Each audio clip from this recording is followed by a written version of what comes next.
In July 2023, a 23-year-old teacher took her own life inside her elementary school's supply closet in Seoul. When investigators opened her diary, it revealed something terrifying. Something that triggered hundreds of thousands of teachers to take to the streets in unprecedented protests. But they weren't protesting for better pay. They weren't protesting against the government. They were protesting against a new, invisible threat quietly destroying the teaching profession, not just in South Korea, but around the world. Her death wasn't an isolated tragedy. It was a warning. The words written in that diary didn't just explain her death. They exposed the collapse of a global system, a system where a calling mutated into a trap. According to a recent report by UNESCO, the world will need 44 million additional teachers by the year 2030 just to provide basic education. Pause and think about that number. That isn't just a gap. It's a global emergency. This isn't the result of a sudden population boom. The children aren't multiplying. The teachers are simply walking away. 58% of global teacher demand exists just to replace the people who have quit. In countries like Canada, the United States, and the United Kingdom, up to 40% of new teachers leave within their first 5 years. Imagine training hundreds of pilots only to watch half of them abandon aviation within a few years. Imagine hospitals losing 4 out of every 10 newly trained doctors. It would trigger a national panic. In education, society just accepts it as normal. When Tatiana Brown walked into her first classroom in the United States, she believed she had found her calling. 1 year later, she quit. Tatiana didn't leave because she stopped loving kids. She left because the profession she loved had mutated into something unrecognizable. The media calls this burnout, but researchers argue that label is a lie. Burnout places the blame on the teacher. It implies they just couldn't handle the workload and tells them to use grit and self-care to survive a collapsing system. What is actually happening is the death of purpose. Sociologists call it demoralization. It is the realization that you can no longer do the meaningful work you were hired to do. One 24-year veteran retired because she no longer felt like an educator. She felt like a babysitter, putting out fires every 2 minutes.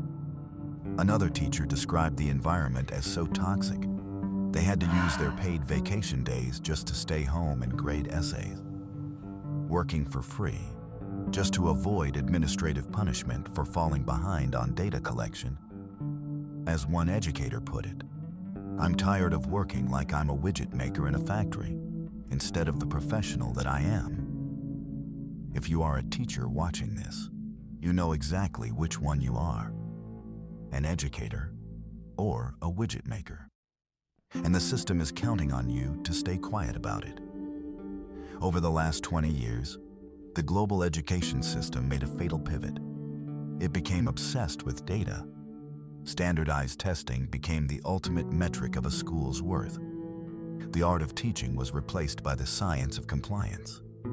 Teachers are handed scripted curriculums, forced to log endless behavioral data, and micromanaged by administrators who haven't taught a class in decades. While the workload doubled, the economic reality collapsed. In many developed nations, teacher salaries have stagnated so severely against inflation that the profession no longer guarantees a middle-class life. It is entirely common in the United States to find educators with master's degrees driving for Uber on the weekends, or bartending at night, just to pay their rent. Economists call this the passion tax. The system relies on a silent, unwritten rule: exploit the empathy of the teacher. The belief that because teaching is a noble calling, complaining about poverty wages means you don't actually care about the children. When teachers speak out, this passion is weaponized against them. They are gaslit, characterized as disobedient, and told to do it for the kids. The system does not run on adequate funding. It runs on guilt. While the system exploits their empathy, the culture around them has fundamentally shifted. And this brings us back to the tragedy in South Korea and the secret hidden inside that young teacher's diary. She didn't take her life because the curriculum was too hard. She didn't do it because of the students. The diary revealed she was receiving dozens of abusive phone calls a day, relentlessly hunted over a minor classroom dispute, not by the administration, but by the parents. Across the globe, education is increasingly treated like a consumer service. The student is the customer, the parent is the manager, and the teacher has been reduced to a disposable customer service representative.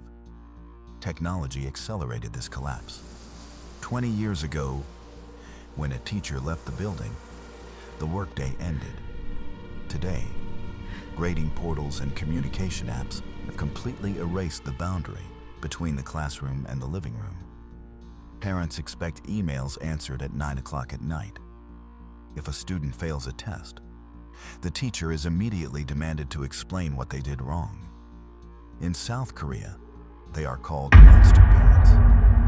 Parents who harass, threaten, and legally pursue educators over minor disputes.